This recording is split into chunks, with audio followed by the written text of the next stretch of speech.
What's up, listeners and supporters of the Ain't Hard to Tell podcast? We need some help from you, and it won't take up too much of your time.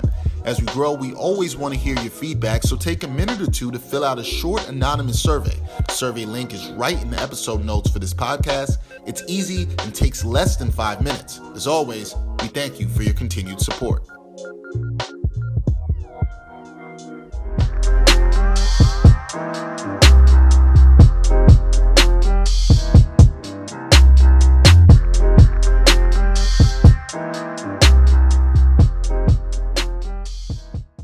Ain't Hard to Tell podcast, episode 84, Dexter, Henry, Brian, Fonseca. And if you're watching this and not just listening, you'll see we're in a bit of a different space. This is a new home of the Gotham Podcast Studio that we're recording in. So hope you enjoy what you see. Hope you liked it. We're good. But we have a guest with us today.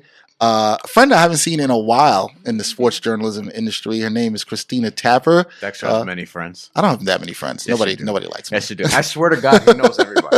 Dexter, with all the jobs you have, I'm pretty sure your network is far and wide. Have and have had. Okay. Have and have had. Christina makes it sound like as long as she's seen me and known me, I've had a lot of jobs, but that is true. Yeah. Because when I met her, actually, she was like, "What do you do?" And I think I listed like a bunch. Your resume could be a long form piece at this point. Wow, it can be like a long. I don't know if that makes story. me feel old or accomplished. Accomplished. There we go. You're a veteran. I mean, you're not 50. No. You know what I we'll mean? say you're seasoned. We're not gonna call you seasoned. old. Seasoned. Like it. I like seasoned. Christina Tapper. She is a sports and culture digital editor and journalist. She's worked for places like People Magazine, Bleacher Report, Sports Illustrated for Kids. Christina, first of all, how you doing? I'm great. How are y'all doing? We're good. Doing all I'm right. good. I'm tired, but Good. I'm okay. Doing all right. I mean, you come back here from what? You said Arkansas? I was in Arkansas Yeah. recently. Okay. Yes. All right. Over under 5. How many black people you saw in Arkansas when you were Good amount of Not black folks in yet. Arkansas. All In right. fact, did it? No, because we were talking about this beforehand. He was like, "Yeah, I don't know if we're going." You know what I'm I saying? didn't- Now he came to report back. I and- came to report back. It depends on what part. I didn't know I was in Little Rock, so I didn't know what it would be like there. But Little Rock was a cool city, very small. The mayor of Little Rock is black. Little Rock has a lot of history. Yeah, it does. Yeah, his communications director was black, so I interviewed some really good people doing some work out there with the flooding and things like that. So that was cool. It was nice to see another city. I didn't really get to get any Arkansas barbecue, so I was a little disappointed in that. Damn. Oh, That was my okay. next I've never- question. Yeah, I've never been to Arkansas. Yeah.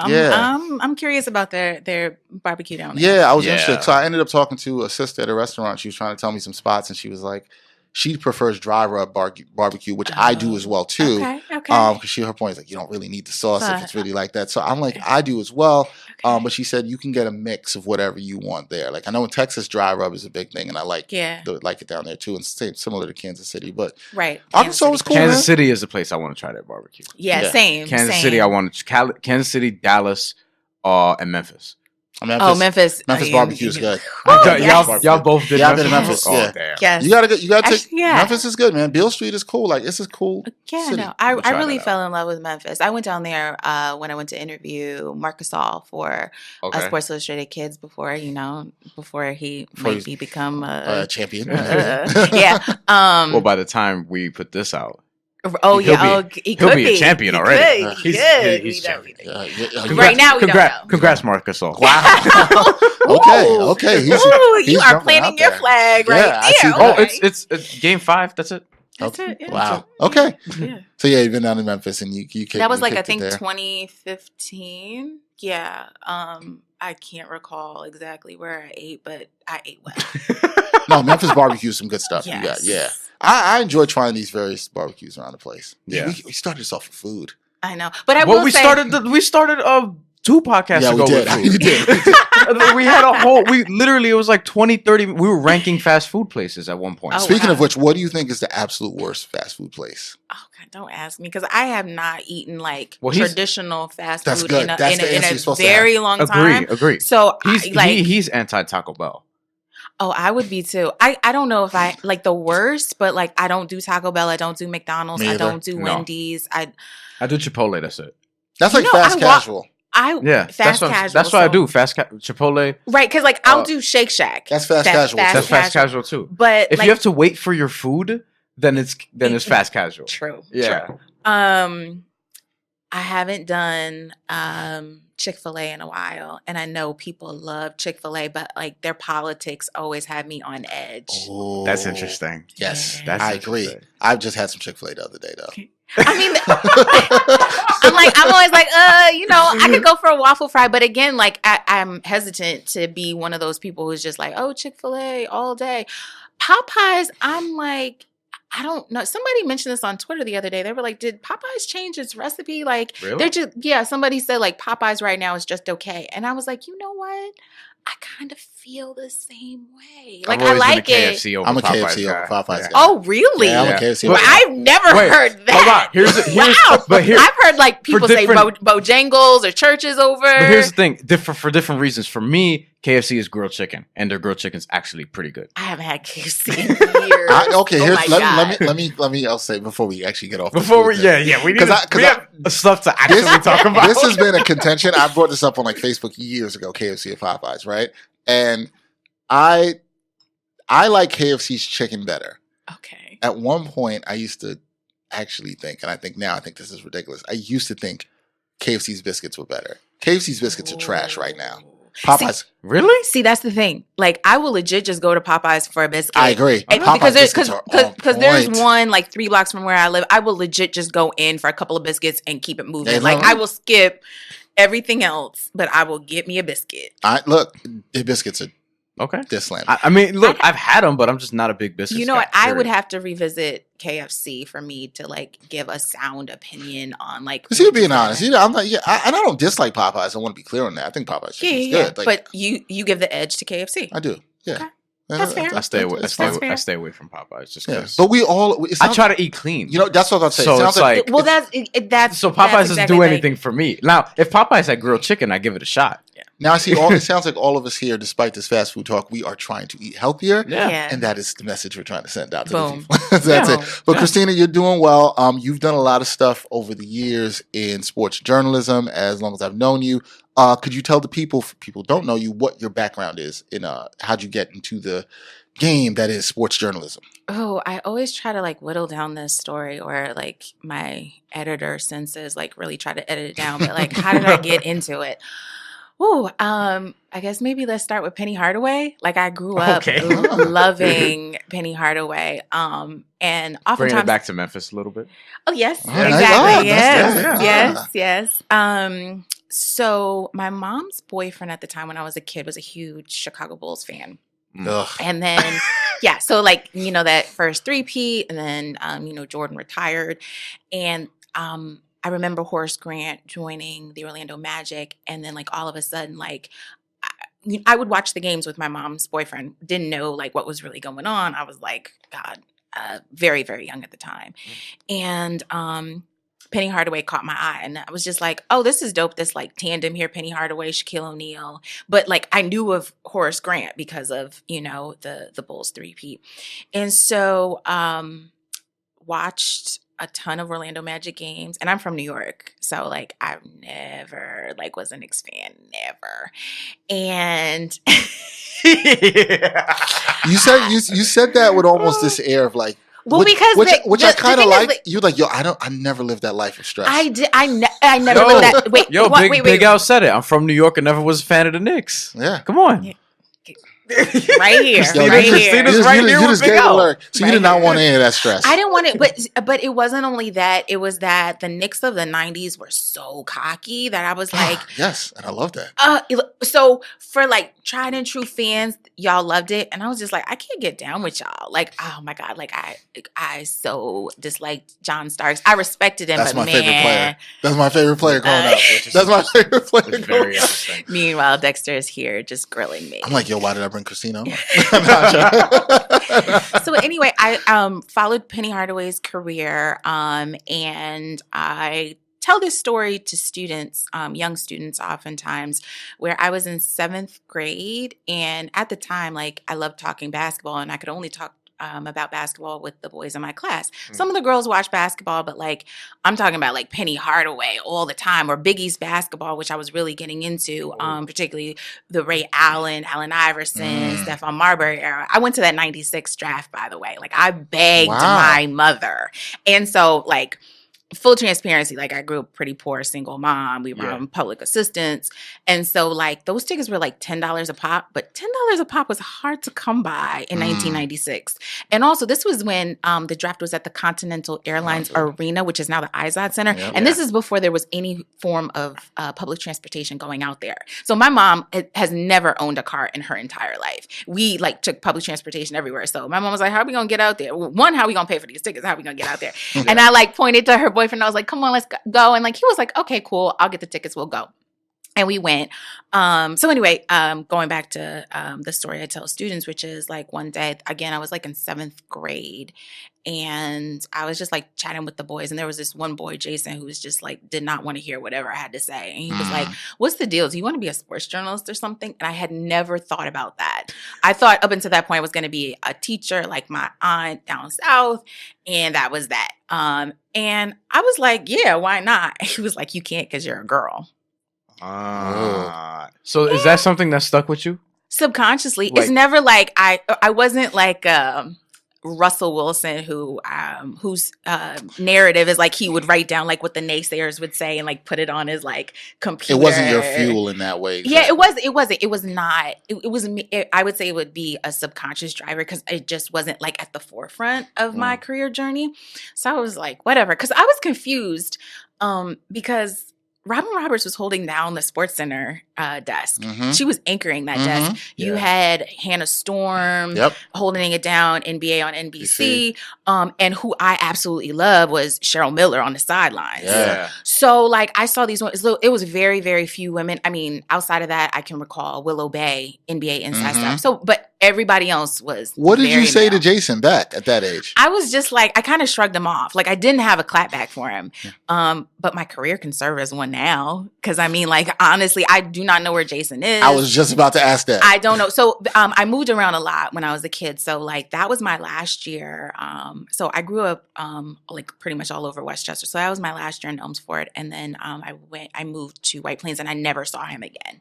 And you know, like, I didn't know Jason very well, but oftentimes like boys say stupid things that they a lot of times don't believe.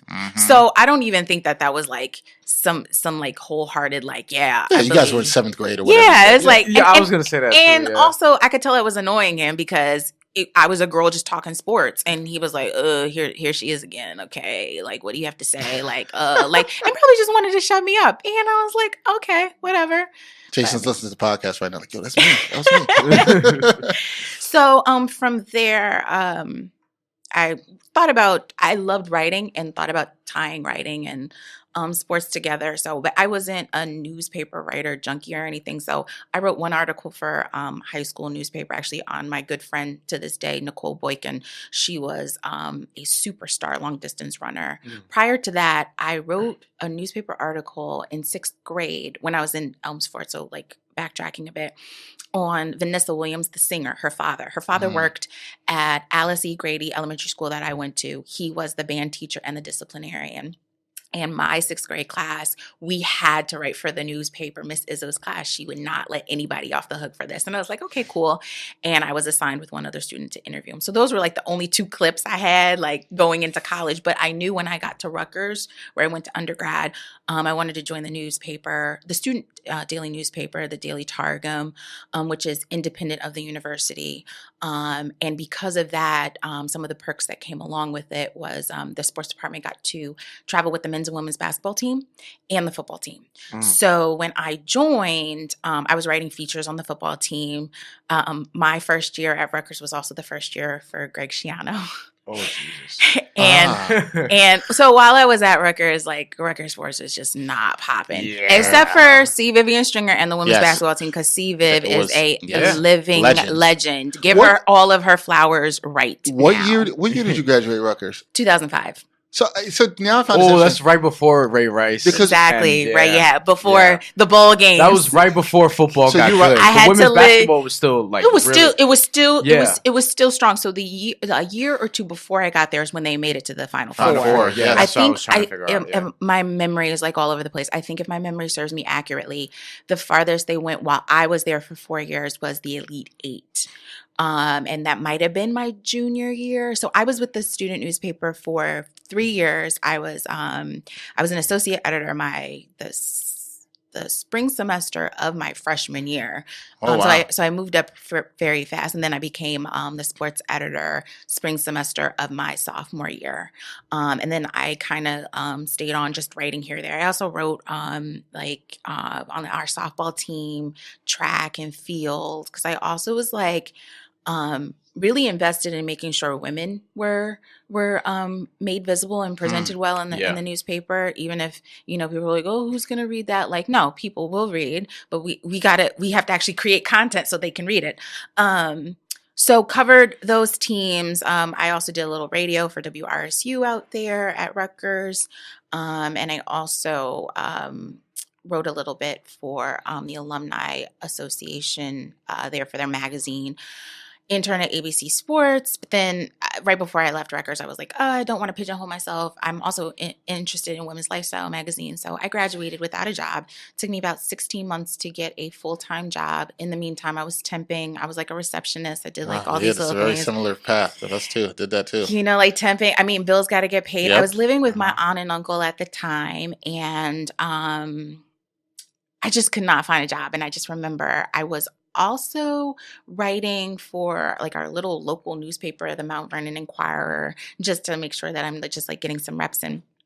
But at the same time, I was just like, my morale was pretty low. So Hurricane Katrina had happened shortly after I graduated, and I had been volunteering with the American Red Cross since I was a teenager. And the chapter that I was a part of, they never really sent people on any sort of like recovery missions or anything until Katrina happened, because it was just like unprecedented at the time. So I volunteered, and I went down for 3 weeks and worked in the Gulf of down in the Gulf down there. And I worked in a shelter where there were displaced families. And that really made me, thankful for the blessings that I had, but it also reaffirmed that, like, when you think things are really bad in your life, it's like, oh, wow, there are, a lot of shit's happening everywhere. Yes. So it made me more thankful. It made me like really a lot more deeply connected to just gratitude. And also it was an experience of like just seeing other people and how they deal with grief and sorrow. And I have to say, in that particular shelter, people were so resilient and were so upbeat. And that was just like something that was like so fortifying for me, because like, again, I went down there with like kind of low morale, and I was like, well, I just want to go help other people. Yeah. So fast forward to the following year, I was interviewing. I was getting ghosted on, we talked about that. It's happening right now. Yep. Like, I mean, I ain't gonna say no names, but the ghosting. And so, y'all corny for that. Yeah. Very corny. Word. We were talking about applying to jobs and employers. It's not, corny, and it's also. I'm also just talking about like. Oh, people in general just ghosting? Yeah. That's not good either. We ain't gonna get into that. This ain't about us. So this is another story I like to tell students about not following the rules. So a good friend of mine went to Columbia J School, and they have this thing towards the end of if you're a full-time student, towards the end of the year, where you meet with potential employers, and then there's a job fair. Okay. Yeah. My friend was like, I'll sneak you into the job fair. Come at this time. And again, my morale was pretty low at the time, because I think I was like waiting back to hear from like some editorial assistant job, and I'm hearing things back. It was a Saturday. It was raining. I did not want to leave Mount Vernon, where I was living, but I trekked down to Manhattan to the Columbia campus and went to this job fair where I met the chief reporters at InStyle, who was obviously like wrapping up and trying to go, even though like the job fair was happening. But I was like, these recruiters had been here since like 7, 8 a.m. on a Saturday. So she's just like, yeah, give me a call, whatever. And I was just like, okay. And I was like, she's in a rush to leave. But as she was walking out, she passed me by and she said, don't forget to email me. So I was like, okay, cool. So I met with some other people, and the next day I'm like sending thank you notes. The chief reporters replied back and was like, you want to come in for an informational interview on Wednesday? And I was like, sure. So I go in. Quick. It was quick. we were talking and she was like, hey, doesn't look like you want an internship. And I was like, no, I need a job. Not an internship. I need a job. Y'all, I like that she recognized that immediately. Like, yeah. And I will also say this. I was pretty naive when it came to internships because at the time I was like, don't you do all of your internships when you're in college? Mm-hmm.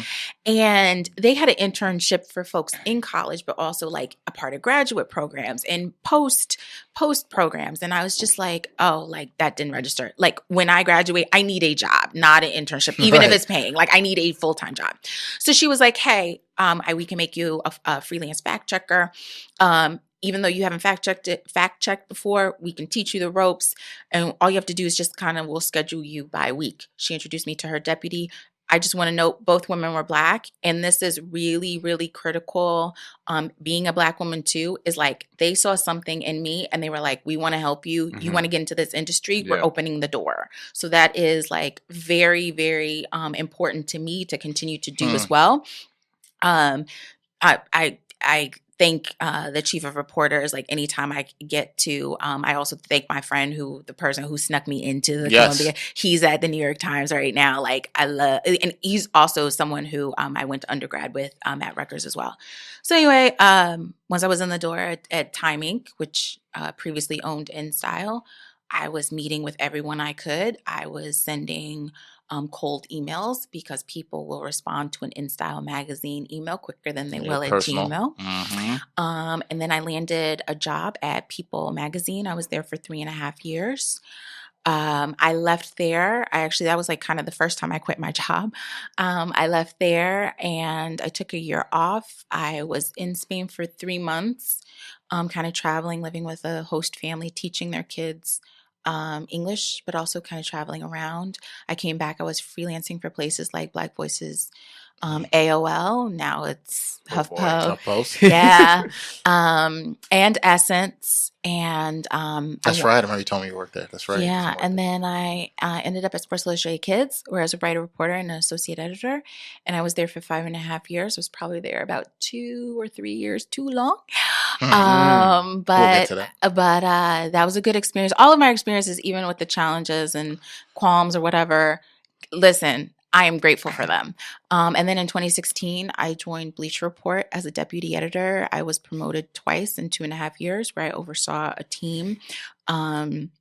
Last year as managing editor, and in joining Bleacher Report, I helped launch the premium storytelling division, BR Mag, which has the best feature stories written by veteran journalists and also rising stars. Yeah.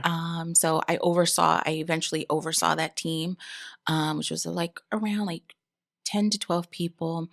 And I think that was like my best work there. And it didn't even have my byline on it. Yeah. Honestly, my best work was mentoring and shepherding these stories, multi-platform stories. Like when we did the Damian Lillard music video shoot, overseeing that, negotiating and securing a lot of the athletes now that are like friends with VR. Like that started not just with me, but even with people who came before me or who were working alongside me. So even when I see like the work that's being done at BR, I can see traces of what my team has done and continues to do.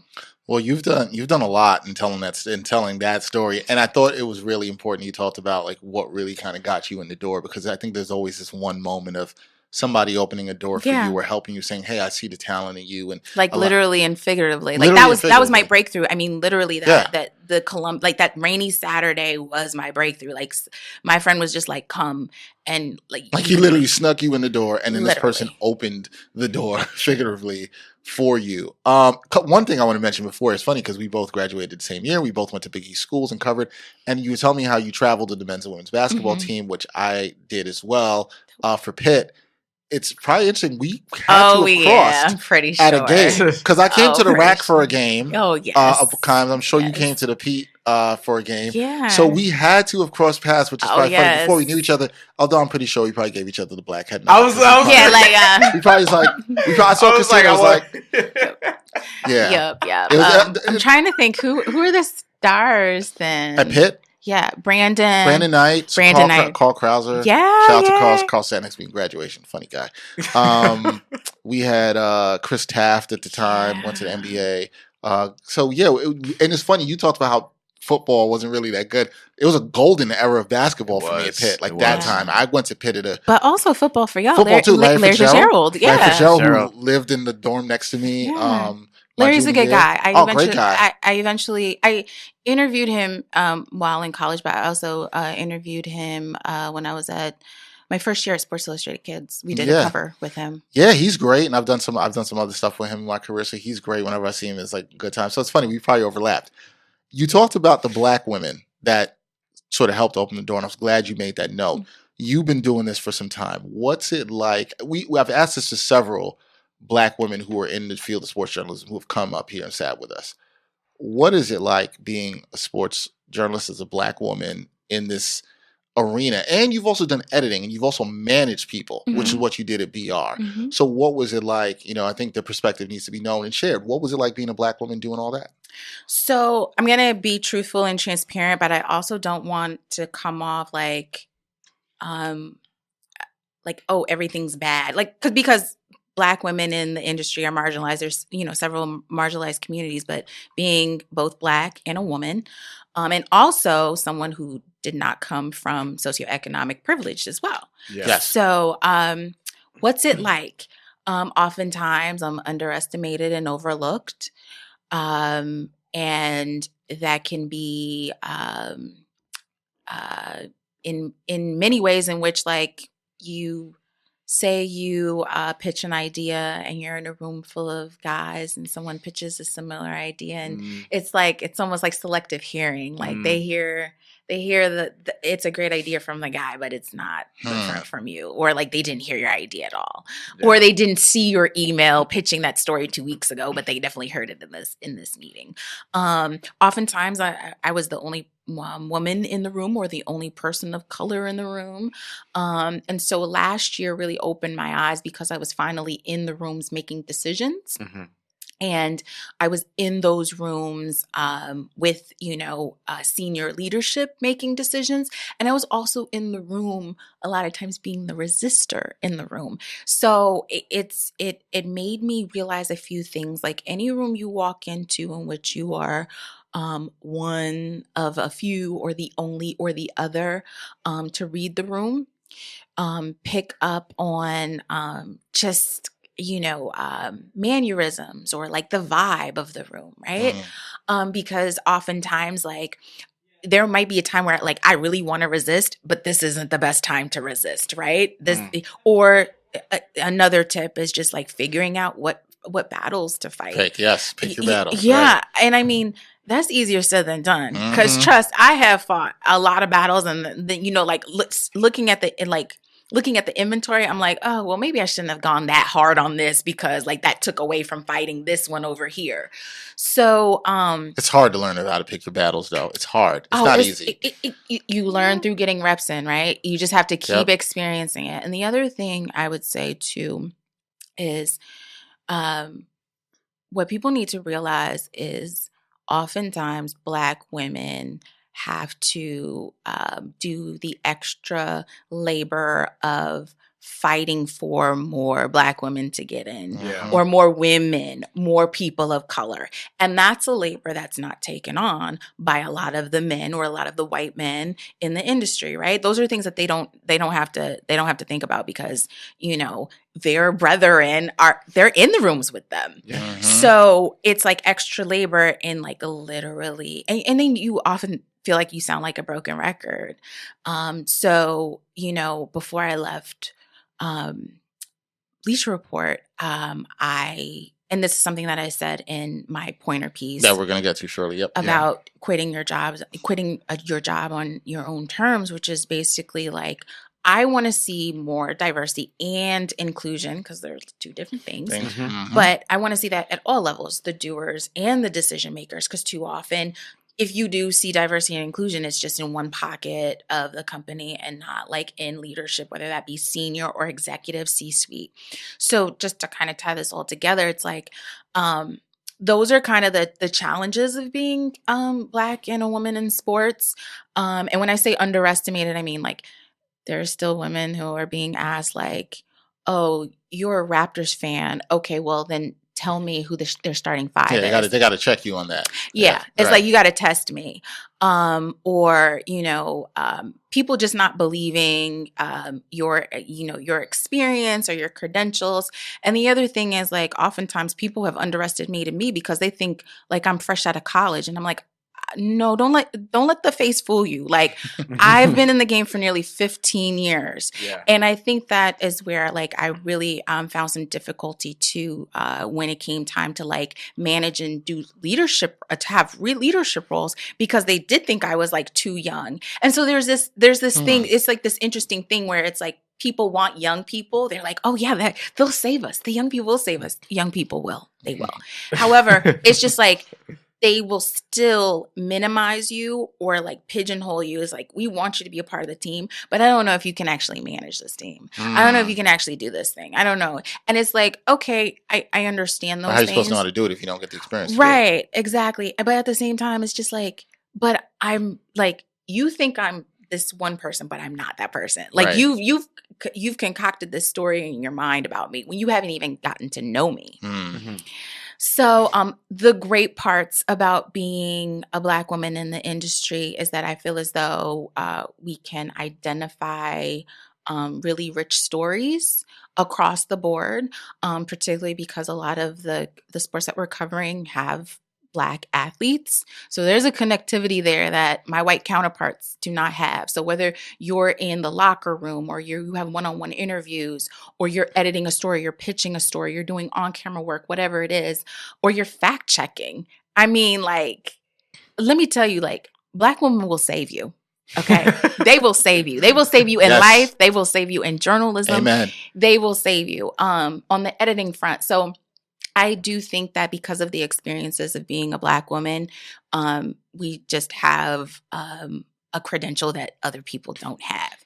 I will also say that being a Black woman in the industry, I've worked with and am one, but like, there's a sense of empathy too that we have that other people have too. But I feel as though because of some of the labor that we have to do, we're empathetic in a way in which we want to see more of us in the industry. So we're going to do more of that work. And if we do see you in the industry, we're going to take more time out to help you. Yes, and that is necessary. And it's funny because you mentioned the lack of Black people covering, say, basketball, for example, right? And I think it was Howard Bryant the other day who had a thread about how they're sort of phasing out Black analysts or commentators, where usually you'll see a desk, right? And you'll see like inside the NBA, we'll have Ernie Johnson and we'll have 3 Black people, but they're all former players. Right. You know what I mean? You won't see like a lot of places where maybe there's a Vincent Goodwill or a Mark Spears or somebody like that, where you normally just get the white dude who's the broadcaster, and then the Black dudes around him are just former players, because it's like, oh, we could put them on because they actually played. Right. But we don't get the analysis from, and you don't want me to get started on the lack of Latinos that are in it too. Right. You don't even see them in certain spaces. No, because they put us on Deportes. Yeah, exactly. Right. Because it's like, oh, can you speak Spanish? All right, we'll put you over there so you can speak to your people. And that's when another it's problem. like, no, we want to do the English too. Right. Like, it's cool. But let's get to your Poynter piece. Because we wanted to get to that. The only thing I just wanted to say about that is that it's also about like who's giving the opportunities. Right? Yeah. It's and that's why I think it's really important for people of color, women, just folks from marginalized communities to actually be the decision makers and a part of leadership too, because, oftentimes we walk into these rooms and it's just like they're so homogenous, right? And and also the decision making is homogenous. So it's like, who are the folks who are giving opportunities? And oftentimes there are people who just are like one track minded, where it's just like they see a desk and they're like, we need 3 former players and just one person anchoring this desk. I mean, on a larger level, look at the election of 2016, where a lot of people from Middle America voted for that dude to be president because they're fearful of them becoming the minorities. Right. So they, in a weird way, hiring is sort of with the same mindset. Can be. It's like we want, as in, white people are saying that they want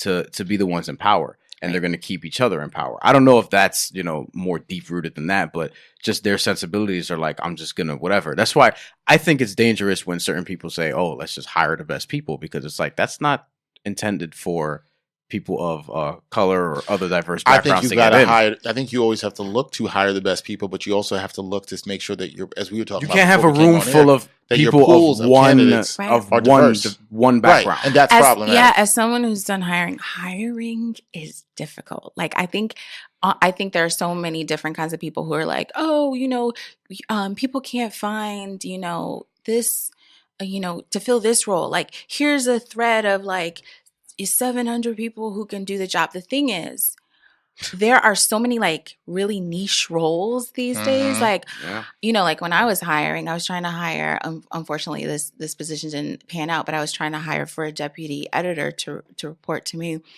and to oversee writers. And I saw that opening.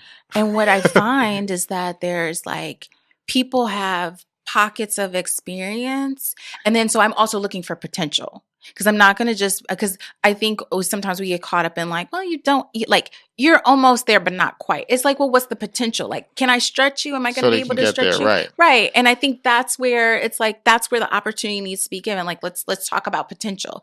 There was a Columbia Journalism Review piece with the Jeffrey Goldberg. Yes, and I'm not going to talk about the Twitter storm that came after that. But he did make a point in which he was transparent in saying, like, oftentimes when we hire for men, we hire for potential, but for women, we hire for experience. And when I saw those words like on my screen, I was like, that's it. Yep. Like that is like, even when I didn't feel like I was experienced enough, I'm like, I have the potential to grow into this role quick enough to be like who you need me to be. Yeah. So I think, as someone who has done hiring and know that it's difficult when we talk about the pools of candidates, like making sure that it's diverse and inclusive, that means it's going to take longer. It's going to be like more hands on deck. Like I was literally texting people, DMing people saying like, here's a role. Do you know qualified people who can like really like do the damn thing for this job? Send them my way. Because honestly, I had a ton of white guys that were like so many people applied, but it was like a ton of white guys. And that's great. White guys should be in the pool, but there should be many more other people from different backgrounds and from different experiences also in the pool, so that I know that I am trying to reach as many people to actually find the best candidate for the role.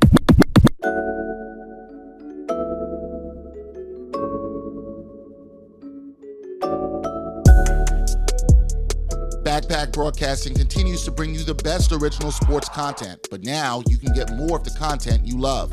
For as little as $3 a month, you can get access to bonus content, including behind-the-scenes footage and interviews from the Sports Walk, Sideline Stories, or the Ain't Hard to Tell podcast. All this exclusive content comes via Patreon. There are tiered levels of patronage, and each Backpack Broadcasting patron receives exclusive perks. Your support helps Backpack Broadcasting create more of the original content that you love. Visit Backpack Broadcasting's Patreon page and become a patron today.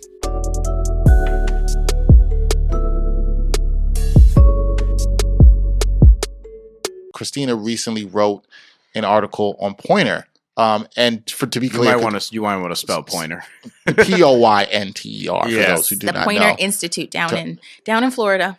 Down in Florida. And the article is called How to Quit Your Job on Your Terms. And I saw you post this on LinkedIn, and I found it very fascinating as somebody who has quit jobs on my terms. Same. Last year we both did it. So I found from the same place. And I found it very fascinating. And I knew you were at Bleacher Report, and I knew you left it. And I thought there were very interesting things that you went into that. What was the inspiration really in writing this? Because I think we all can say this as people who left their jobs. I think there's, and you pointed this out in the piece, there's a fear when you're doing it, just even broaching the idea of doing it, right? There's a fear that exists. Remember, I used to call you about it. I was like, yo, when should I do it? Yeah. And I'm not sure, and I don't know if he had left a little bit right before I did, like a couple months before I did. I'm not sure there was a right time. I think there's a time when you kind of touched on this in the piece too. Yeah. I thought that the way you went through it in this piece, and I think everybody should read, and we'll talk a little more about it, is you had a process, a 3-step process of what you should do and how you should do it, or not saying how you should do it, but what you might want to consider in terms of doing it. A strategy. Well, first off, I want to say congrats to both of you all because, like, it worked out. I don't know if people, because when I quit my job, people started to congratulate me, and I was like, oh, this is weird. And then I was like, oh no, this is necessary, because too often, but it's liberating. People feel liberated through you, right? But it's also about, like, just, it's a win, right? And I think too often we kind of just, like, coast through life, and we just don't pick up on what the wins are, and we don't, like, sit. Not saying, like, you need to throw a party. If you want to throw a party, cool. But like, to just congratulate you all on, like, literally, like, defining your life and and how you want to work by your own terms. Because we were talking off air right before we started about players taking short-term contracts and really exercising their own power. And I think that's what the congratulations is you being like, you know what? This is great. It's great money or whatever it is, but I want to control my own fate. Right. You know, I want to control my own power. You want to take agency over your work life. And and when we were talking before we went live, I mean, we were talking about Kawhi and, like, what he's going to do. And like, I'm interested in players like him overall, like, taking short-term contracts similar to what LeBron did with the Cavs, which I think, or KD and the Warriors, which I think is smart because, like, you never know, like, life is so volatile, like, especially work. You don't know, especially working in media. Yes. Media, there are so many pivots. So you don't want to lock yourself down for too long. But if you do, more power to you. Yeah, not knocking anybody. Like, yeah, it's like, my thing is, like, I'm just, I told in the piece, I said I'm not a quit your job evangelist. But what I am an evangelist of is, like, choice. Control your destiny. Yeah, you know, it's funny. You brought that up, and I wanted to read that quote because that was a quote that stood out to me. You said, "I'm no quit your job evangelist. I'm sharing my testimony to remind you to give yourself permission to do what is best for you and your well-being. Choice is power. Choose what you need to end and what you want to begin. Choose where you want to zig, where you want to zag, but above all, choose you." Yes. I thought that was very powerful. Explain to people, you left Bleacher Report. And why? For people who didn't read the article, why? What was the decision behind it? So I was promoted at the top of 2018. Was excited to take over a team and also just the division in which I helped launch. But at the same time, as someone who's a Black woman, so a woman of color, being elevated, some people have wrote about this, but I don't think not enough people really understand that sometimes when women are elevated, they're just not given the proper support or resources to fully, like, to be set up for success, but also to make sure, like, whatever they're overseeing is set up for success, right? Yeah. So there was a lack of resources and support. I felt I always had questions. Like, if there's one thing you know about me, like, I always ask questions. You should question everything. Yeah, everything. Yeah. We had a whole podcast about that. We did. Literally called question everything. Yes. So I had a lot of questions. I wasn't getting enough clarity. And so the 3-step process, which was work, wait, and walk, I kind of, like, came up with that, like, last year when I was, like, really feeling pretty low because I was like, wait, I should feel great. Like, I'm actually managing a team. This is something that I, like, always wanted to do. I wanted to oversee and lead a team in ambitious storytelling, and I'm doing it. But, like, why do I feel like this? And you know, a lot of it was, like, me pouring into others, and, like, there was nothing being poured into me. And so I was working late a lot of the time, and working late meant, like, making sure my writers and editors are good, like, on all fronts. Like, I'm the type of manager who, like, when I sit you down, I want to know, like, how life is, because life affects the work, right? Yeah. Then I want to know what your work is. You guys said that you all want Mir and Fader on the pod. So she and I got really close because I edited the Lithuania piece, the LaMelo Ball piece. Yeah. I read that. That's the one that's getting, like. So yeah, I'm legit the one who called her and said, "Hey, there's this crazy idea we came up with. Do you want to go to Lithuania for, like, the month of January?" So she and I worked previously on Monet Davis story and a story that's really still close to my heart. I guess we're tagging her in this clip. the Agwumike sisters story where we featured all four because that is the first family of hoops. Don't let anybody else tell you. Yeah. There are two other sisters besides Nneka and Chene. Shout out to the Sparks. Yes, Sparks. Yes, very excited about that. When Mira was in Lithuania, I don't know if you know much about her. She's a Cali girl. So this was the first time she bought a winter coat. It's the first time she ever scraped ice off of a car. Wow. So these are like firsts in life for her, right? Yeah. So because like it's literally a tundra in Lithuania last January. Jesus Christ. And like reporting wasn't going so smooth. Like some things that we were promised we weren't getting. And not everybody is very friendly to the media. So and she also stayed long after everybody else were like, peace out. Yeah. First week here, we got what we needed, whatever. And being out there and not getting that level of cooperation has to be a fearful situation. And not to go back to food, but food, it's taken her out of her routine of just life, right? So Lithuania is 7 hours ahead of East Coast time. So literally I'd wake up, I'd have like those block texts of text from Miran. And then I text her and I'm like, hey, you ready to talk? Jump on the phone. It's like usually between 8:30 a.m. we jump on the phone. I start with, how are you feeling? Did you get rest? What have you been eating? Yeah. I started with those questions. Yeah, life questions. I want you to continue, but just because you brought that up, do you feel that a lot of managers and employers are necessarily caring about that? Like, it seems to me that at some point you made a conscious effort. She's shaking her head for those listening. You made a conscious effort to say, hey, I need to do this for those people I'm managing. Is this something you felt disconnected to from people who were managing you?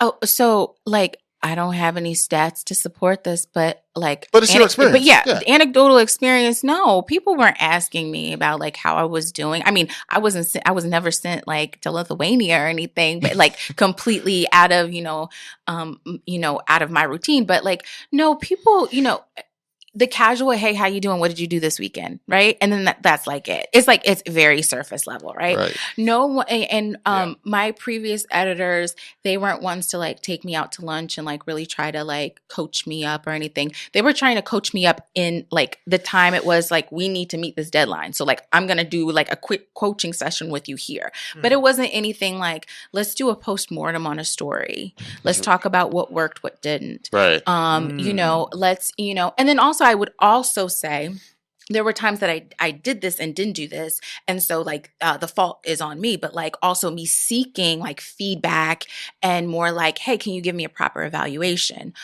Because this is something I would actually tell my team last year. I was listen, editors need to be given feedback constantly. And if you're not getting the feedback, then you need to be asking for it. But both sides, so sometimes I wouldn't ask for feedback. So that would be on me. But then sometimes it's just well, you're not giving me proper feedback in a general sense. What are my strong points, what I need to be working on. So I think it's very valuable, but critical for editors to be doing that, especially if you're a line editor and you're working, you have specific writers reporting to you, veteran or rising stars, but particularly the rising stars who are being molded and shaped and need that to grow. So when we talk about opportunities and potential and whatnot, it's one, what's the accessibility? But beyond that, are we providing enough resources, enough, and also just enough coaching and mentoring to a lot of these, whether you content creators across the board. So whether that's writing or broadcasting, radio, podcasts, whatever. Right.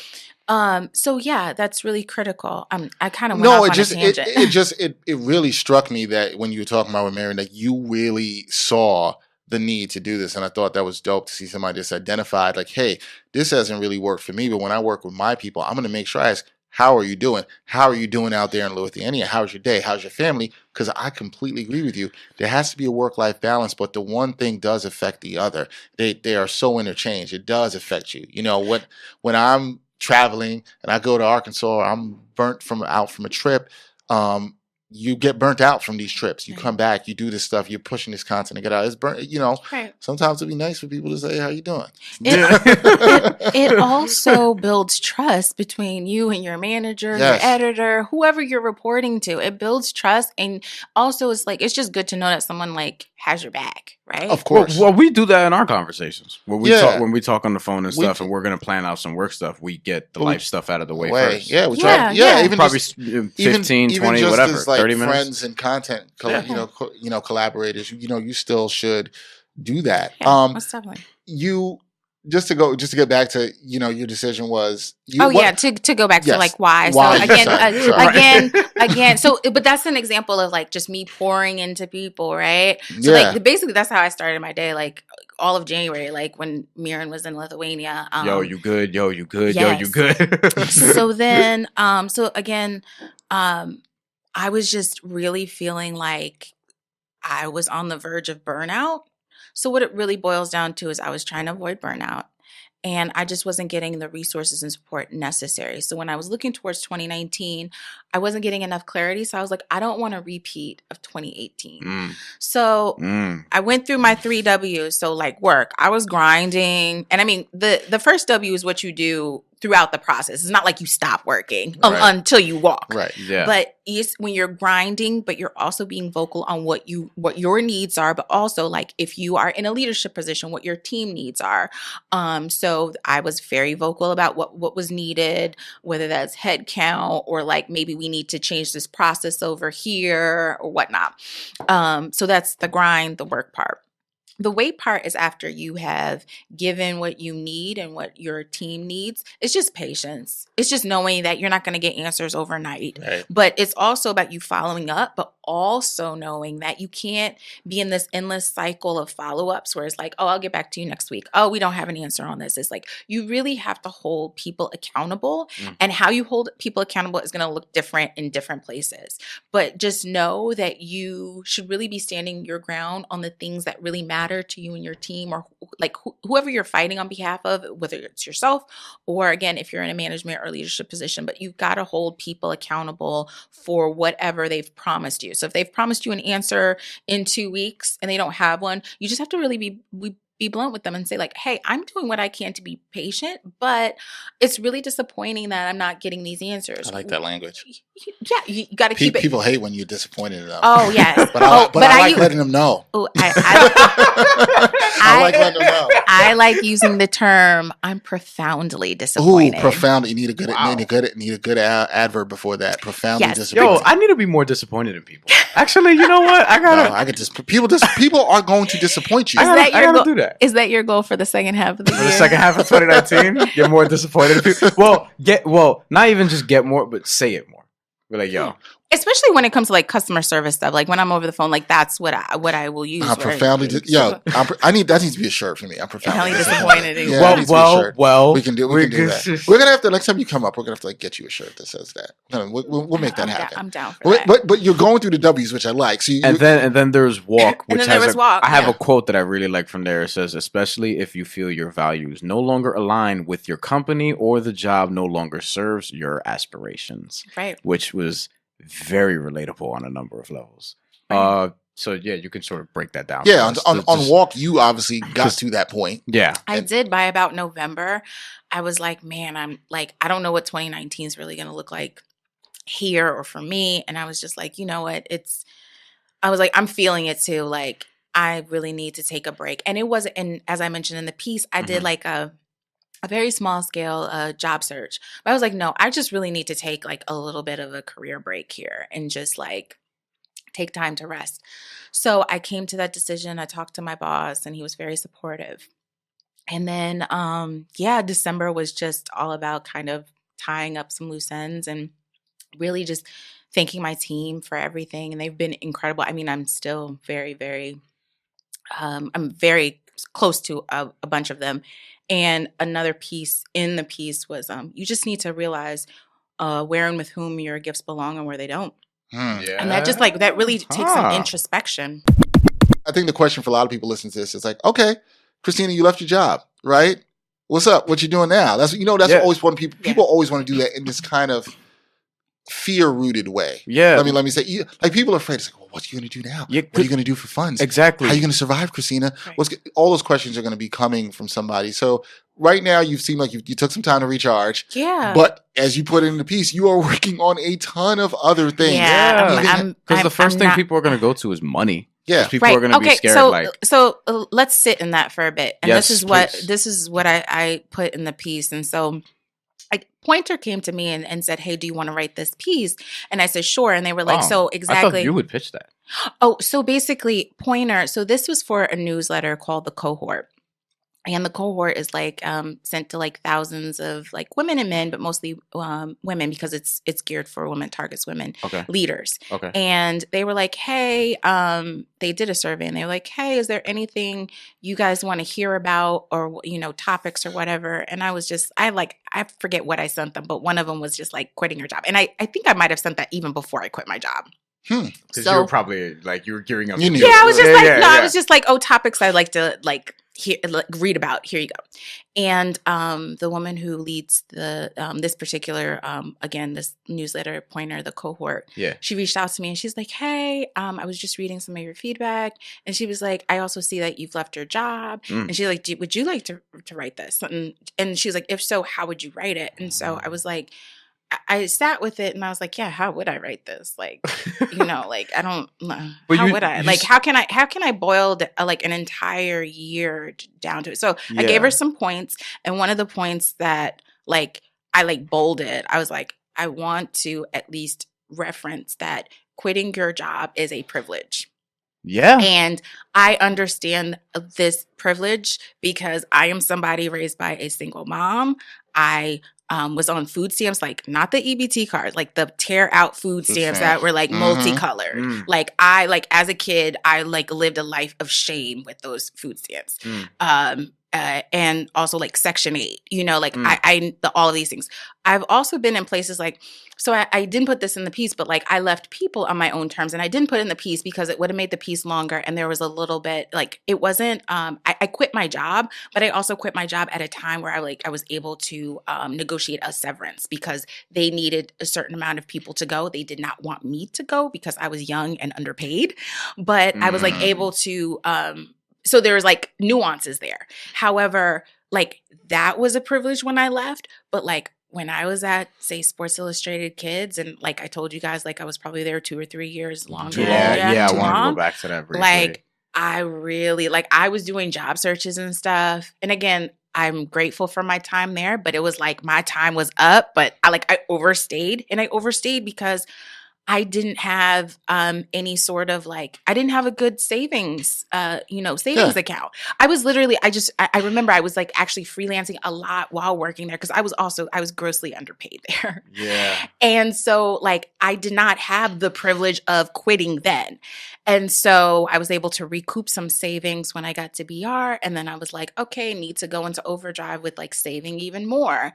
And so like, again, I don't even have a safety net. Like, I still support my mom. And you talked even without a paycheck. You talked about in the piece about not having the privilege, but not also having the ability to be able to. I think you said, the privilege I have isn't padded with a trust fund or a quote, I'll just move into my mother's basement, unquote, option if things get rough. It was an internal struggle to imagine safety net less life with no paycheck, but I knew the time off would be valuable. And I thought it was important to mention because yes, when I've quit jobs before, and I quit one before, and I actually remembered at the time, I was actually moved back home when I quit a particular job. And it did allow me a safety net to get out of what I will say was a toxic situation with a job. But had it been in the situation I am probably now as a father of a 3-year-old, there's a little different way I can move or can't move in certain situations. And so circumstance matters. And I thought it was important that you pointed that out, the nuance of that does matter. It's not easy for everyone to just say, hey, I'm going to just quit my job. Well, that's a good point because I am I'm child free. I don't have any children. Right. But like if I did, I'd probably be looking at this a lot differently. Yeah, maybe I don't take a career break. Maybe I am feverishly looking for another job in which like maybe I can take like maybe a month off between jobs. Yeah. But like, or maybe you don't even leave. Right. That too. Maybe, but it afforded you the opportunity to say that. And I think what I would say in the positive side of it is not to just say, hey, it's if you're in one situation or other is if you do have the privilege and freedom, look at all your options. Exactly. Take the opportunity to look at it. You're not boxed in as much as you I think we're never as boxed in as we think. That I would say. Right. Choice evangelism. Yeah, choice evangelism. You're in your mind, you think you're more boxed in than what you are. So what I also want to say to people is just even because you have a kid, I'm not saying that you're boxed in, just so I'm clear. And he's not saying don't have kids. No, I'm not saying no. We're not saying that either. Yeah. I'm just saying. We're just saying live your life. Look at the options. Yes. Look at the choices and look at them thoroughly and do some introspection, because a lot of times we approach situations where it's just like, nah, I can't do that because I got this, and this, and this, and this. Yeah. And it's like, No, all of that is right. Yeah, you do have all those things. But it doesn't mean you can't move. Let's start to meditate more on what a reimagined life looks like. Yeah. Right. Yes. No, that's actually instead of sticking for a place because consistent paycheck, exposure, this and that. Even though if you're also looking at it like, you can do that, but I can't. It's like, well, did you ever think that you could? And that might mean, like, again, looking at it in a reimagined way, like. Just design your life. Like, have agency over that. Because too often, even if we're not vocally saying it, sometimes we're subconsciously believing that other people are the ones who are destined to design our lives, right? A lot of times, and it's work. And also, since I've quit my job, one thing that I did was I created a newsletter for and about Black women who are designing and creating their lives as they see fit on their own terms. What's the name of that newsletter again? It's called Breaking Form. Breaking Form, yes, that's right. And with that, I love bold, brazen women who are just literally like, I'm just going to live my life the way that I want to. And that's going to come with some trial and error. That's going to come with some difficulty. That's going to come with some uncertainty. Like, lean into that uncertainty too. I said that in the piece. And that's important as well, because like not everything's going to be clear cut. Like me quitting my job, like that was the end of what was clear cut. Like I was literally, ending a relationship. And then I was like, well, what am I going to do thereafter? And then, I am a little busier than I anticipated. I'm a part of a couple of programs. One of them, 50 Women Can Change the World in Journalism. I was selected for that. I'm in a cohort with some amazing women across media. I worked with an executive coach through that program, Patricia Chirito, who has been phenomenal, a Black woman who we connected so well, and she was able to help me sharpen like what I want to do next. Like I still want to remain in leadership. I am not married to sports, but sports and entertainment, kind of my bread and butter there. But I still want to lead and define and shape editorial strategy. I still want to mentor and coach writers and editors. And I really want to nurture and foster talent in ways in which I'm shaping workplace culture. Because again, like workplace culture, like we talk about like the example I gave about like Miran in Lithuania, like that needs to be incorporated more into just like office vibe, culture vibe, company vibe, right? And I'm not saying that you need to be calling, your direct reports every day and checking in on their sick child. But I'm saying like, there's a level of empathy that we need to lean more into, to have like true, work cultures that are beneficial for everyone. I was glad you brought up last question I got for you before we got to get you out of here about work culture. Do you think your experiences, everything you've had thus far, including your most recent one, and being able to leave that job and what you've written about, do you feel that it's going to shape the next job you look for, and keeping a very close eye on, hey, what's the work culture here? What's it like? And almost that, I hate to say this, that if there is bullshit in the next job, you're able to sniff it out really quickly and be like, nah, I kind of got to get out of here. Oh, most definitely. So number one thing that I need to look for is like fit. And again, I am privileged because I am at a level of my career, because I'm not paying my dues anymore, cutting my teeth. I did that already. Like I'm at a level where it's like I have to look for fit, and company culture fit is so big. But then I also have to look at fit in terms of like, well, if I'm going to give, and this is something else, like going back to Bleacher Report, I was given power, but I didn't feel like I had power with autonomy. So there's like a difference there. Yes. And so like for my next gig, if they're like, you'll get the autonomy, and I'm not even looking at power as in control, because for me, like that kind of the power that comes with leadership to me is really about giving opportunity and for advocacy. Yes. It's not about control. So when I'm looking at that and I'm looking like, well, I'm not really vibing with like what it looks like the work culture is, but if you're telling me that I can help shape and define it, then yeah, we can have a talk. But fit, number one, the money got to be right. The money got to be right. I'm just at a point in my career, like because like I actually took a pay cut when I went to Sports Illustrated Kids after I had after my year off and after I had left People. I took a pay cut, and I was no longer at the time considered like a union employee, so I was not able to get any sort of like overtime pay, and not that there was even like a lot of overtime hours anyway, but like I took a pay cut, and I was like, never again. Because that really did hamper me. And again, like I'm a woman in the industry. Women are still underpaid. Like we still need to get pay parity. I think the last thing before we get out of here, what would your advice be to people who are hanging on to jobs for solely money? Good question. That's tough because I mean,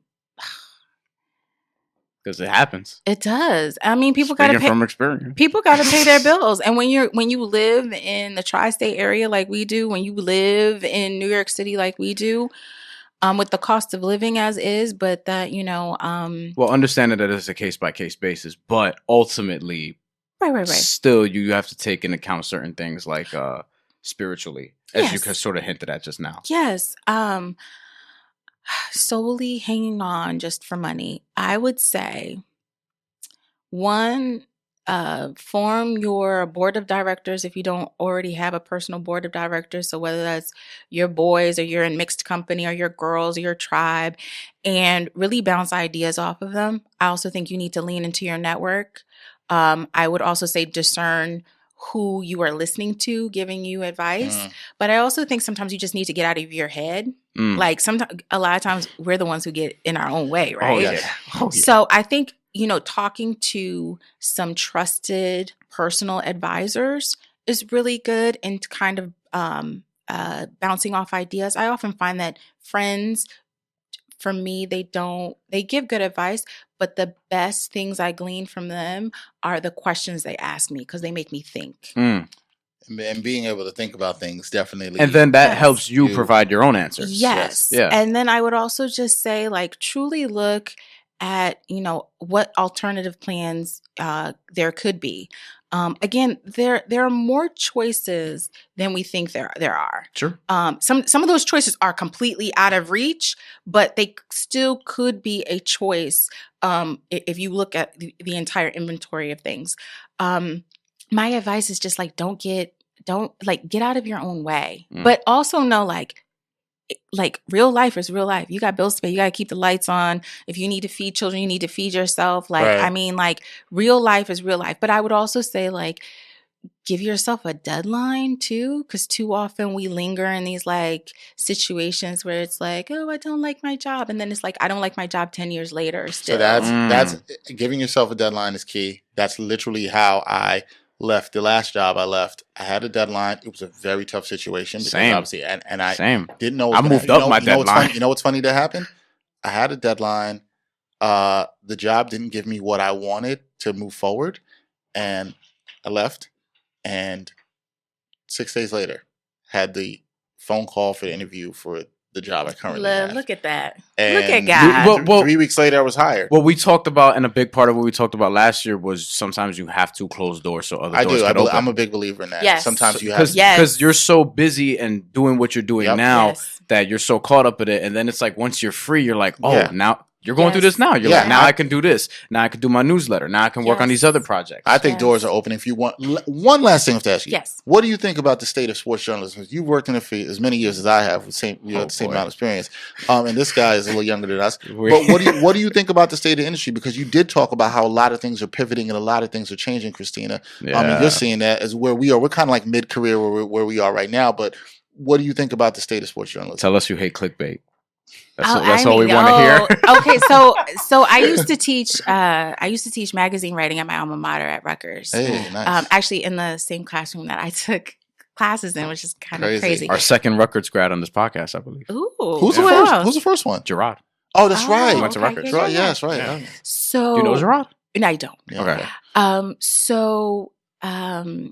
I taught that like 2014 to 2016, so 4 semesters of it. And I was not. I tell him clickbait now. Like you want to write an enticing like tweet or headline or whatever, but like let's not promise people or like do something salacious and then like just be completely out of pocket. Like, come on now. Because I'm also about like my training ground really is like I was a fact checker. I was a trained fact checker. So that's also why I question everything. Yeah. Mm-hmm. So I'm all about accuracy. State of sports journalism.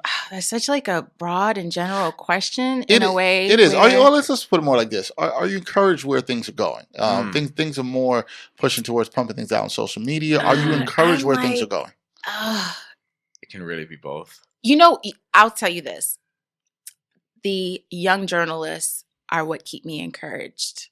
The ones that I've worked with, the ones that I follow on Twitter, the content creators, particularly like across social media and how they're creating content, but also in journalism.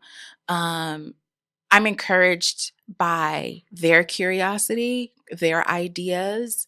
I'm encouraged by them taking different parts and melding them together because we live at the intersections of practically everything. Like we no longer just cover sports. We cover sports and culture, sports and politics. Mm-hmm. I mean, everything is just blending. So I'm encouraged by young journalists for sure. My concerns are like with the business.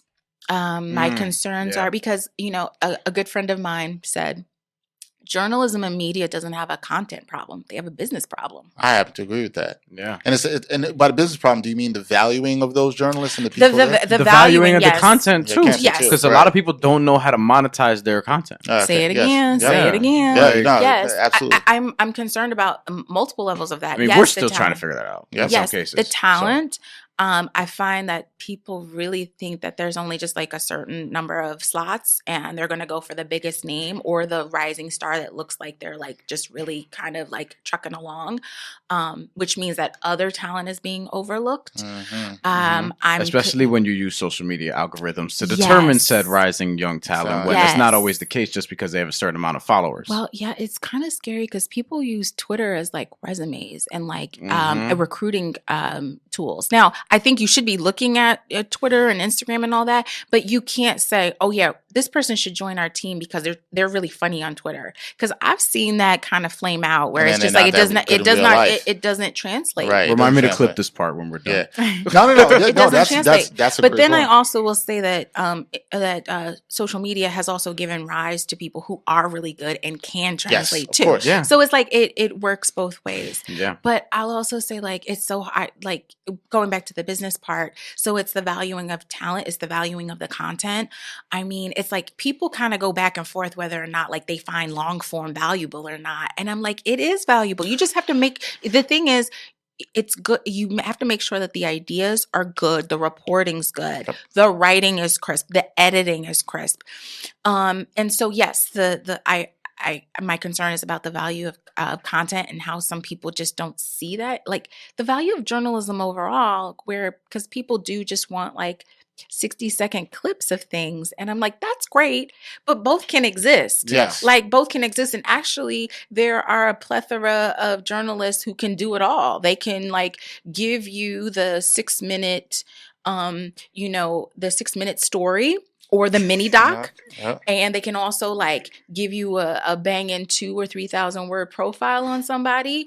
And they can do like a 60-second bit of some point. Like, I mean, hi guys. Yeah. Hey, what's going on? I'm waving over here. Like, hey, I'll drop you my info later. Right. But people will try to box you in that and not see the value. Exactly. Right? And then the concern about just like, where people are putting their dollars too. You know, we saw like companies get into bed with Facebook and see like what happened there. I have a story for that for you off what we let's wrap this up because we got to talk off air. And that's not to say like, again, like we should be experimenting and doing like things that are necessary to make sure that the brands and companies are staying afloat so they can pay people or whatever. But too often we see that there are business problems, but the people who are profiting are like C-suite level, and the people who, I mean, we're talking about like fair wages and things like that's concerning to me too.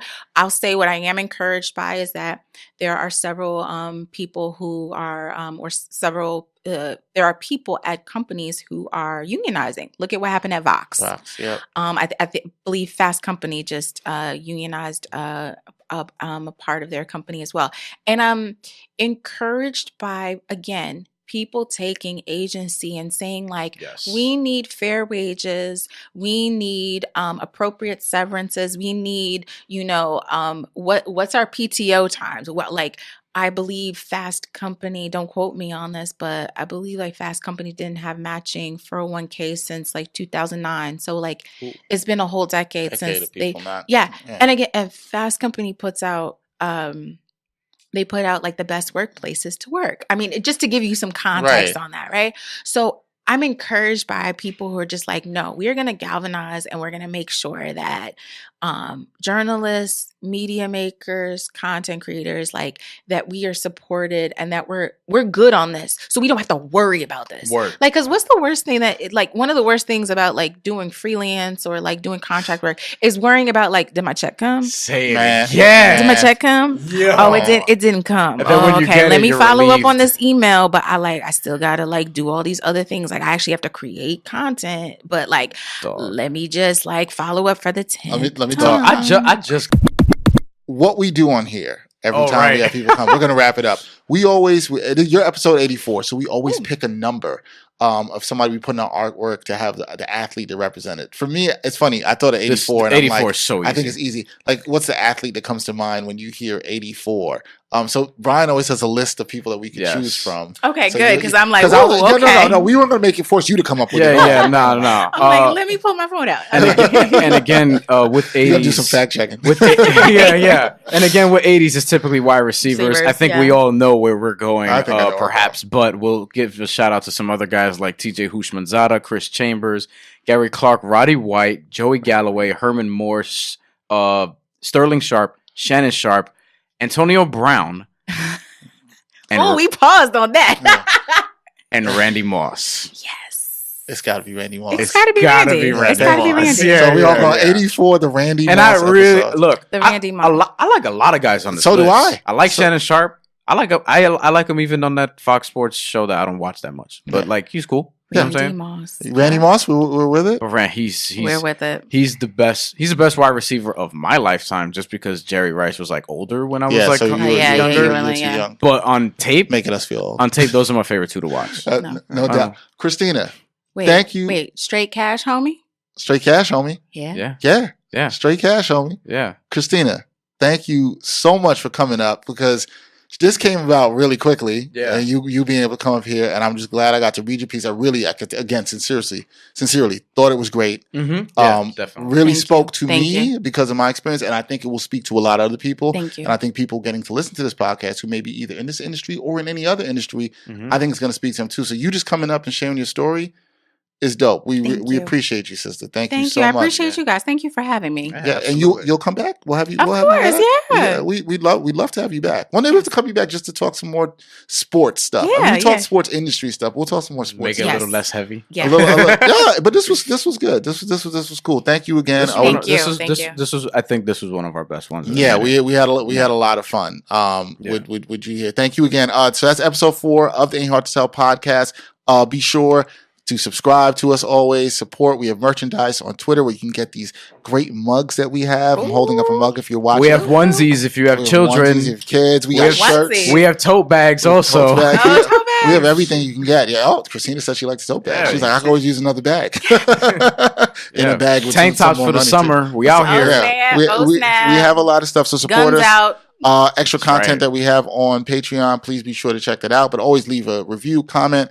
5 stars are always best if you can. Also want to give a shout out. Thank you to our producer Mike today for this episode. Yeah, Mike. For everybody listening to the Ain't Hard to Tell podcast, for Christina Tapper, Brian Fonseca, I'm Dexter Henry. Until next time, y'all. Peace.